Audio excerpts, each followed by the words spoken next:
So hello all to lecture 2 of electric charges and fields, and in this particular lecture we are going to discuss about the Coulomb's force. Coulomb's force between two charges and Coulomb's force between a system of charges. So let's get started. सबसे पहली चीज I'll begin with Coulomb's force. What do you mean by Coulomb's force actually? Coulomb's force क्या है? Coulomb's force एक electrostatic force है जो exist करेगा between any two charges. तो इस यूनिवर्स के कोई भी दो चार्जेस को अगर आप ले आओगे तो उन दोनों चार्जेस के बीच में जो फोर्स ऑफ अट्रैक्शन या फोर्स ऑफ रिपल्शन एग्जिस्ट करेगा उसी को मैं क्या बोलता हूँ? कूलम्स फोर्स बोलता हूँ. तो कूलम्स फोर्स जो है, कूलम्स फोर्स के दोनों नेचर हो सकते हैं. इधर it could be attractive, right, और इट कुड बी रिपल्सिव. चाहे अट्रैक्टिव हो चाहे रिपल्सिव हो, इलेक्ट्रोस्टैटिक फोर्स जो भी होगा एग्जिस्ट करेगा बिटवीन द चार्जेस, उसी को मैं कूलम्स फोर्स बोलूंगा. अट्रैक्टिव कब होगा? Attractive will be in case of unlike charges, है ना. जब भी मेरे पास अनलाइक चार्जेस आएंगे, एक पॉजिटिव एक नेगेटिव, तो इन दोनों के बीच में अट्रैक्शन हो जाएगा. और रिपल्सिव फोर्स कब आएगा? जब कभी लाइक चार्जेस आ जाएंगे. सही है क्या? तो जब कभी लाइक चार्जेस पिक्चर में आएंगे तो उनके बीच में रिपल्सिव फोर्स आ जाएगा, और जब कभी अनलाइक चार्जेस आ जाएंगे उनके बीच में अट्रैक्टिव फोर्स आ जाएगा. तो यहाँ पर हमको फोर्स का नेचर तो पता चल गया कि फोर्स अट्रैक्टिव होगा या रिपल्सिव होगा. डिपेंड करेगा किस चीज़ के ऊपर? ये डिपेंड करेगा नेचर ऑफ चार्ज के ऊपर. अगर अनलाइक चार्जेस साथ में आएंगे तो उनके बीच में अट्रैक्टिव फोर्स आ जाएगा, अगर लाइक चार्जेस साथ में आ जाएंगे तो उनके बीच में रिपल्सिव फोर्स आ जाएगा. हाउएवर अब मेरा इंटरेस्ट है इसका मैग्नीट्यूड फाइंड आउट करने में, कि मुझे पता तो है कि लाइक और अनलाइक चार्जेस के बीच में अट्रैक्टिव या रिपल्सिव फोर्स होगा, लेकिन उसका मैग्नीट्यूड कितना होगा, वो अमाउंट ऑफ फोर्स कितना होगा, वो फाइंड आउट कैसे करूंगा मैं? तो सबसे पहली चीज़, ये जो कूलम्स फोर्स है, this is an analogy with the gravitational force. हमने ग्रेविटेशनल फोर्स में क्या पढ़ रखा है कि जब मेरे पास एक मास है m1 और दूसरा मास है m2 और इनके बीच का डिस्टेंस सपोज है r, तो हमने इस ग्रेविटेशनल फोर्स के बारे में क्या पढ़ रखा है कि ये जो ग्रेविटेशनल फोर्स होता है इन दोनों के बीच का, that is directly proportional to product of their masses and inversely proportional to square of distance between them. सही है. और यही फॉर्मूला फिर टर्न अप होता है अगर मैं इसमें प्रोपोर्शनलिटी कांस्टेंट डाल दूँ, तो this turns out to be G m1 m2 upon r का स्क्वायर. सही है क्या? ये हो गया मेरा ग्रेविटेशनल फोर्स. उसी तरीके से अगर मैं इन मासेस को रिप्लेस कर दूं bye charges Q1 and Q2 और इन दोनों के बीच के डिस्टेंस को मैं R बोल दूं, तो यहाँ पर अगेन जो मेरा इलेक्ट्रोस्टैटिक फोर्स या जो कूलम्स फोर्स आता है, that is always proportional to product of their charges and inversely proportional to square of distance between them. सही है. तो इसी तरीके से ये मेरा क्या फॉर्मूला बन जाता है? This turns out to be F E. अगर मैं प्रोपोर्शनलिटी कांस्टेंट को k डाल दूं यहाँ पर, तो हो जाएगा k Q1 Q2 upon r का स्क्वायर. यहाँ पर ये जो प्रोपोर्शनलिटी कांस्टेंट k है, इस k की वैल्यू आती है 1/4 पाई एप्सिलॉन नॉट, और इसकी एंटायर वैल्यू हो जाती है 9 × 10⁻⁹ न्यूटन मीटर स्क्वायर पर कूलम स्क्वायर. सही है. और ये जो k में मैंने आपको एप्सिलॉन नॉट बताया, ये एप्सिलॉन नॉट क्या होता है? This epsilon naught is known as permittivity of free space. सही है. इसका एग्जैक्ट मीनिंग क्या होता है ये जब मैं आपको परमियाबिलिटी बता दूंगा उसके साथ बताऊंगा, सो दैट आप लोगों को कंपैरिजन करने में ईजी हो और आपको समझ में आ जाए कि एप्सिलॉन नॉट की एक्चुअल में वैल्यू होती क्या है और उसका मीनिंग क्या होता है. यहाँ पर जो एप्सिलॉन नॉट की वैल्यू आती है, ये कितनी आती है? 8.85 इंटू 10⁻⁻12 कूलम स्क्वायर पर न्यूटन मीटर स्क्वायर. सही है. तो ये दो वैल्यूज़ आप लोगों को अच्छे से याद रखनी है हमेशा के लिए, एक एप्सिलॉन नॉट की वैल्यू और एक 1/4 एप्सिलॉन नॉट की वैल्यू. सही है. ये दो वैल्यूज़ काफ़ी इंपॉर्टेंट है. आगे बढ़ते हैं.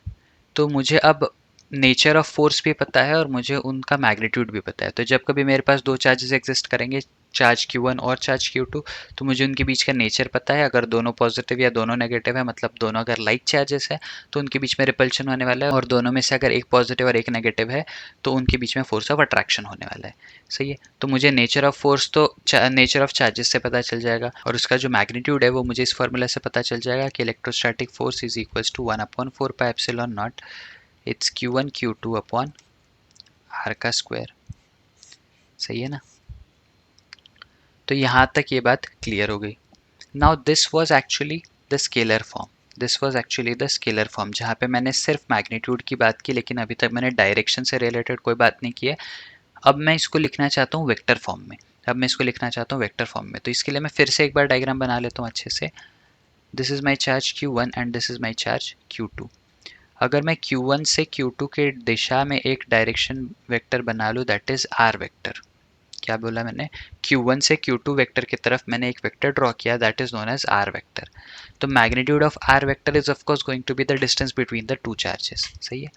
तो मेरा जो फॉर्मूला रहेगा इसका इलेक्ट्रोस्टैटिक फोर्स का वेक्टर फॉर्म में, मैग्नीट्यूड तो इसका ऑफ कोर्स सेम ही रहेगा, 1/4πε0 Q1 Q2 upon vector R के मैग्नीट्यूड का स्क्वायर। सही है। लेकिन इसके साथ ही यहाँ पर लग जाएगा एक आर कैप। आर कैप क्या होता है? R cap is a unit vector in the direction of vector R, और इसीलिए मैं इसी वेक्टर के अलोंग ही मेरा फोर्स लग रहा है, इसलिए मैं एक आर कैप वहाँ लगा देता हूँ। सही है। अब आर कैप लगा देने से क्या होगा, इसको समझने का ट्राई करना।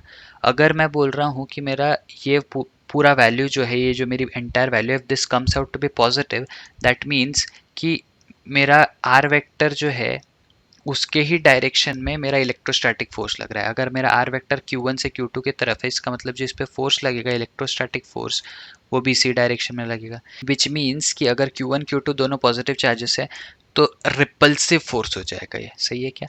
और इसीलिए ये बात हमेशा याद रखना कि जब कभी मेरा Fe पॉजिटिव आता है, दैट मीन्स कि फोर्स का नेचर क्या है? रिपल्सिव है। फोर्स का नेचर क्या है? रिपल्सिव है। ऑन द अदर हैंड अगर मेरा इलेक्ट्रोस्टैटिक फोर्स नेगेटिव आता है, दैट मीन्स कि इनके बीच का फोर्स कैसा है? अट्रैक्टिव फोर्स है। इसको आप इस तरीके से भी समझ सकते हो कि जब आप Q1 इंटू Q2 करोगे, अगर दोनों पॉजिटिव रहे या दोनों नेगेटिव रहे तो उनका product is going to be positive, and उस केस में मेरा जो फोर्स एक्सर्ट होगा इन दोनों के बीच में, that is going to be repulsive in nature of course. वहीं पे अगर Q1 और Q2 में से एक भी नेगेटिव हो गया और दूसरा पॉजिटिव रहा, मतलब दोनों अनलाइक चार्जेस है, तो मेरा अल्टीमेटली जो एंटायर वैल्यू आएगा वो नेगेटिव आएगा, और नेगेटिव वैल्यू क्या रिप्रेजेंट कर देगा? अट्रैक्टिव फोर्स को। तो इसलिए हमेशा याद रखना, कभी भी आपका Fe अगर पॉजिटिव आए इसका मतलब वो फोर्स कैसा है? रिपल्सिव फोर्स है, और अगर आपका Fe नेगेटिव आए इसका मतलब आपके चार्जेस के बीच में जो फोर्स है, that force is attractive in nature. सही है क्या? तो ये तो मैंने वेक्टर फॉर्म में भी आपको बता दिया कि कूलम्स फोर्स कितना एक्ट करने वाला है। बट देन अगेन ये पूरा डिस्कशन हुआ है अपना सिर्फ दो चार्जेस के लिए। What about the system of charges? So let us talk about Coulomb's force for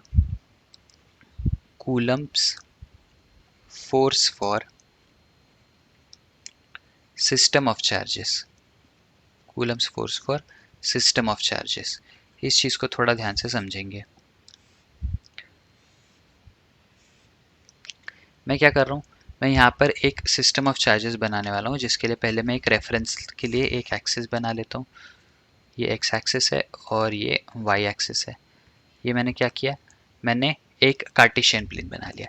इस कार्टेशियन प्लेन पे मैं एक चार्ज कंसिडर कर रहा हूँ यहाँ पर, विच इज़ चार्ज Q1। यहाँ पर एक चार्ज कंसिडर कर रहा हूँ विच इज़ चार्ज Q2। यहाँ पर एक चार्ज कंसिडर कर रहा हूँ विच इज़ चार्ज Q3। इन तीनों चार्जेस के अगर मैं पोजीशन वेक्टर्स ड्रॉ कर लूँ, तो this is going to be my first charge का position vector is going to be vector R1, second charge का position vector is going to be my vector R2, और third charge का जो मेरा position vector आ जाएगा that is going to be my vector R3। सही है क्या? तो ये तीन वेक्टर्स मैंने बना लिए। अब मैं चाहता हूँ कि मैं फोर्स ऑन चार्ज Q2 निकालूँ, मतलब मैं निकालना चाहता हूँ कि F2 फोर्स ऑन चार्ज 2 कितना लग रहा है।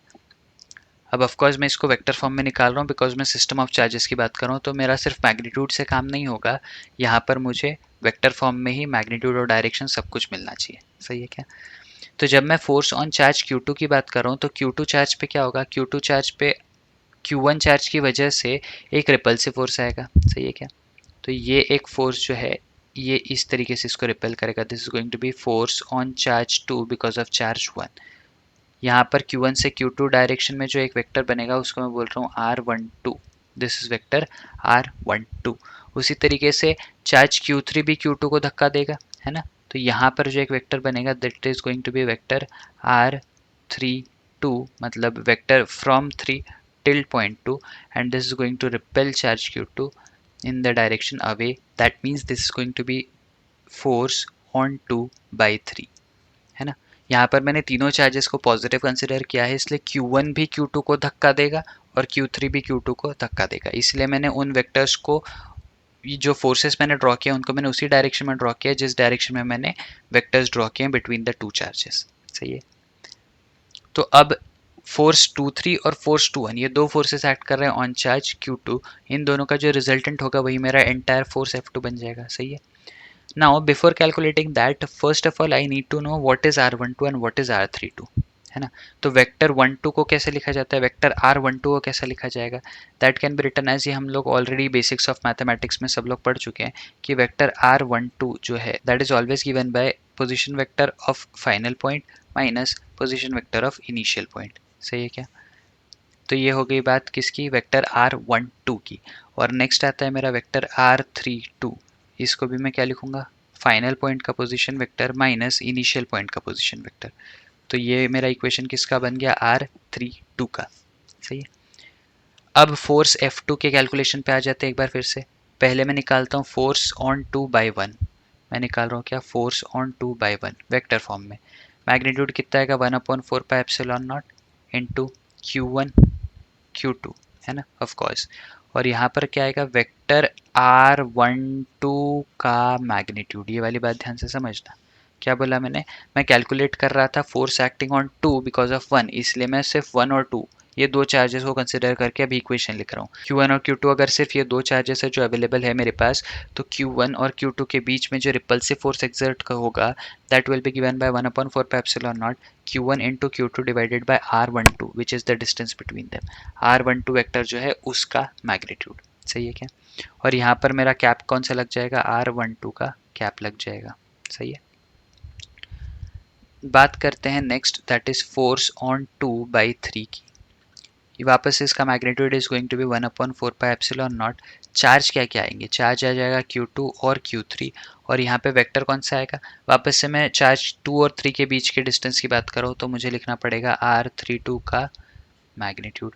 R32 वेक्टर जो है which is between charge Q3 and charge Q2, उन दोनों के बीच वाला जो वेक्टर है उसका मैग्नीट्यूड ही मुझे क्या देगा, R32. और इसका स्क्वायर हो जाएगा, ऊपर भी यहाँ पे स्क्वायर आएगा. राइट है.